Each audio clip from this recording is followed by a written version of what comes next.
क्या आप बांके बिहारी के मंदिर गए हैं? यदि नहीं गए तो यह प्रसंग सुनने के बाद आपकी इच्छा जागृत हो जाएगी। कभी सोचा है आपने क्यों कुंज की गलियों में लाखों लोगों की भीड़ होती है? क्यों मंदिर के प्रांगण में पैर रखने की जगह नहीं होती है? क्यों लोग दीवाने हुए रहते हैं? क्यों लोग पागल हैं बांके बिहारी के पीछे? तो यह प्रसंग बड़े ध्यान से सुनिएगा। हरे कृष्ण दोस्तों, मैं हूं अनुज शर्मा। पिछले साल शरद पूर्णिमा की बात है। बांके बिहारी का मंदिर, लाखों करोड़ों लोग दुनिया भर से आते हैं बांके बिहारी से मिलने, उनके दर्शन करने, उनके चाहने वाले, उनसे प्रेम करने वाले, उनसे बातें करने वाले, सिर्फ उनको घड़ी भर देखने वाले।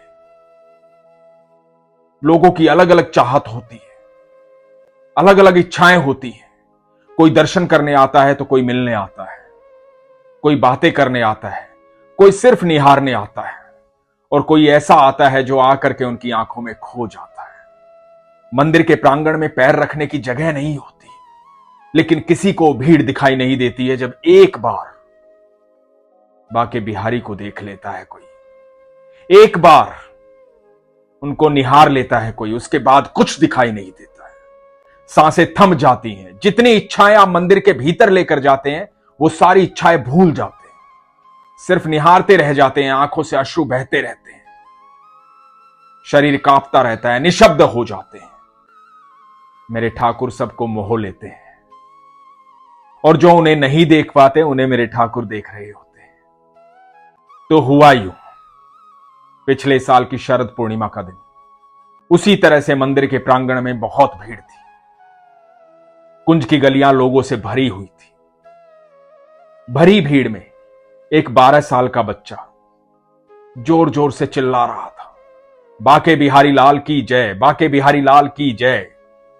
तो लोग उसे देख रहे थे और उसके पीछे पीछे कह रहे थे, बांके बिहारी लाल की जय, बांके बिहारी लाल की जय। बच्चा लगातार बोलता जा रहा था, रुक ही नहीं रहा था। गोस्वामी जी ने देखा, मुस्कुराए। सब लोग खुशी से झूम रहे थे।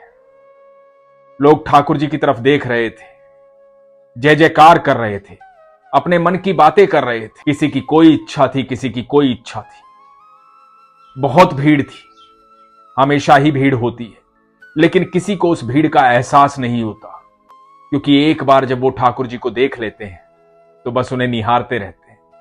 इस प्रकार की भीड़ थी, और ये बच्चा लगातार चिल्ला रहा था, बांके बिहारी लाल की जय, बांके बिहारी लाल की जय। सब लोग देखने लगे कि बच्चा रुक ही नहीं रहा है, लगातार चिल्ला रहा है, लगातार कह रहा है, बांके बिहारी लाल की जय, बांके बिहारी लाल की जय। जय जयकार कर रहा है, रुक ही नहीं रहा है। कुछ लोग पीछे पीछे जय जयकार कर रहे हैं, और इधर उसी भीड़ में एक व्यक्ति लगातार रो रहा है, शरीर कांप रहा है, आंखों से अश्रु बह रहे हैं। गोस्वामी जी उसको भी देख रहे थे। पर यहां यह कोई नई बात नहीं है। ठाकुर जी के सामने बहुत ऐसे लोग हैं, बहुत ऐसे भक्त हैं जिनकी आंखों से अश्रु बहने लग जाते हैं, जिनका शरीर कांपने लग जाता है। कुछ लोग खुशी से झूम उठते हैं। लेकिन ये जो व्यक्ति रो रहा था, ये शांत ही नहीं हो रहा था, थोड़ा दूर खड़ा था। गोस्वामी जी से रहा नहीं गया। गोस्वामी जी उसके पास गए। गोस्वामी जी ने उससे कहा, क्यों परेशान हो, क्या बात है, किस बात की चिंता है? अब डरने की कोई जरूरत नहीं है, अब तो ठाकुर जी के पास आ गए हो। जो भी मन में है कह डालो इनको। यहां आने के बाद चिंता करने की आवश्यकता नहीं होती।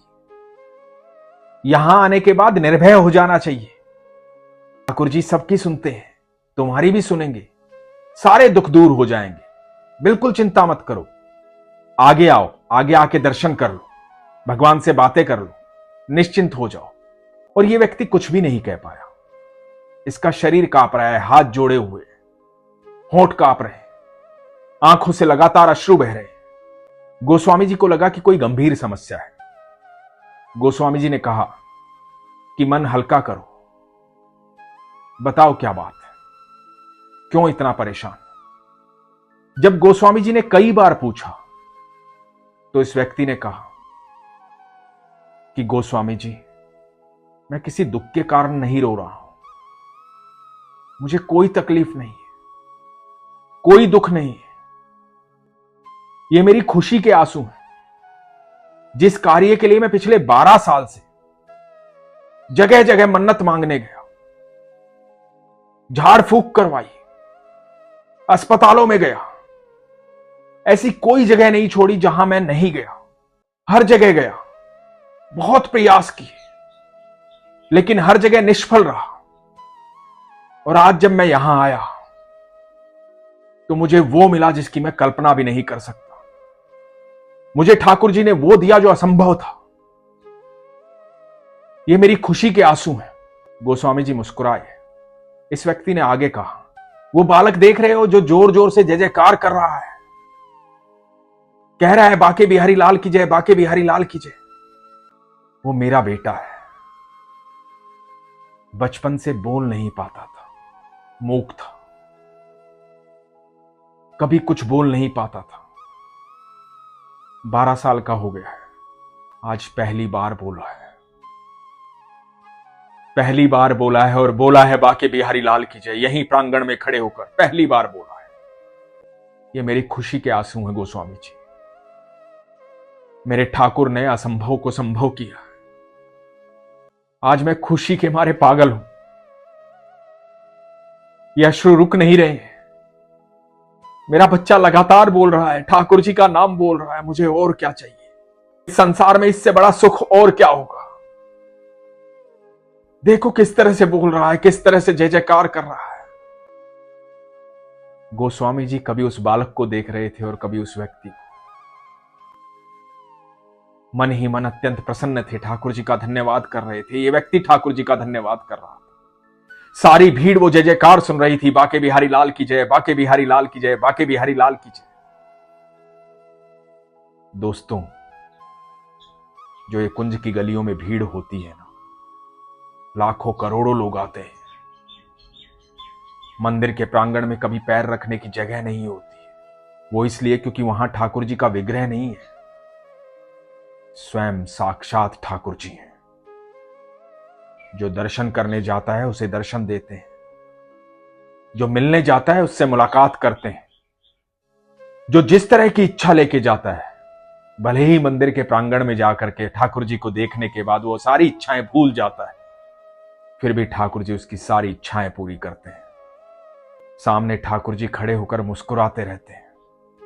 आप भले ही ठाकुर जी को देख पाए ना देख पाए, लेकिन ठाकुर जी अपने हर भक्त को देखते हैं, हर प्रेमी को देखते हैं। जो कोई भी वृंदावन जाता है वो अपनी मर्जी से नहीं जाता है, वो ठाकुर जी की मर्जी से जाता है। जिसे स्वयं भगवान श्री कृष्ण निमंत्रण देते हैं वही वृंदावन जा पाता है। समुद्र शास्त्र में लिखा है, कई जन्मों के बाद ऐसा जन्म आता है जब जीव वृंदावन जा पाता है। तो वृंदावन जाना साधारण नहीं, आसान नहीं है। यदि आप वृंदावन गए हैं या जाने वाले हैं तो समझ लीजिए कि आपको स्वयं अनंत ब्रह्मांड के रचयिता ने बुलाया है। यदि आप वृंदावन जाते हैं तो समझ लीजिए आप खास हैं, साधारण नहीं है। आपको स्वयं अनंत ब्रह्मांड के रचयिता ने बुलाया है, स्वयं ठाकुर जी ने बुलाया है। और यदि आपके जीवन में कोई भी घबराहट है, कोई भी डर है, किसी प्रकार की शंका है, किसी भी प्रकार की चिंता है, कोई भी परेशानी है, तो एक बार, सिर्फ एक बार, संपूर्ण मन से, संपूर्ण इच्छा से, संपूर्ण विश्वास के साथ एक बार भगवान श्री कृष्ण का नाम लीजिए और अपनी इच्छा रख दीजिए भगवान के सामने। इस अनंत ब्रह्मांड में ऐसा कुछ भी नहीं जो उनके लिए असंभव है। वो सब कुछ संभव कर सकते हैं। और एक बार यदि आपने इच्छा रख दी संपूर्ण विश्वास के साथ, तो शंका मत कीजिएगा, प्रश्न मत कीजिएगा। फिर जो कुछ भी होगा वो होगा जो आपके लिए बेहतर होगा, जो आपको सुख देगा, जो आपको प्रसन्नता देगा। फिर वो होगा जो आपके जीवन को सुगम बनाएगा, सरल बनाएगा, सहज बनाएगा, आपको खुश रखेगा, निडर रखेगा। तो एक बार पुकार लीजिए कृष्ण को मन से, आत्मा से, उसके लिए विश्वास की आवश्यकता है। इसीलिए हमेशा कहता हूं, अपने विश्वास को मजबूत रखिए, अपना ख्याल रखिए। हरे कृष्ण।